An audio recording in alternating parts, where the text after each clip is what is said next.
धोत्री प्रशालेचे 2 विद्यार्थी शिष्यवृत्ती गुणवत्ता यादीत.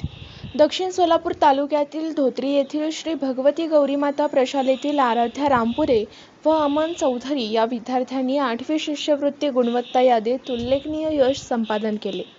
महाराष्ट्र राज्य परीक्षा परिषद पुणे मार्फत घेण्यात आलेल्या पूर्व माध्यमिक शिष्यवृत्ती परीक्षेत आराध्या अप्पाराव रामपुरे या विद्यार्थिनीने 160 53.33% गुण मिळवून तर अमन कलंदर चौधरी या विद्यार्थ्याने 156 म्हणजेच 50.66% गुण घेऊन तालुक्याच्या गुणवत्ता यादीत चमकले.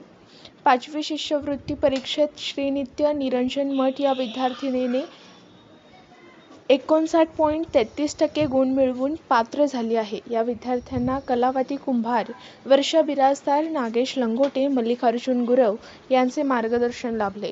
मुख्याध्यापक गिरमल बुगडे सर, पर्यवेक्षक सचिन देगावकर सर व पालक शिक्षक संघाच्या वतीने सत्कार करण्यात आला.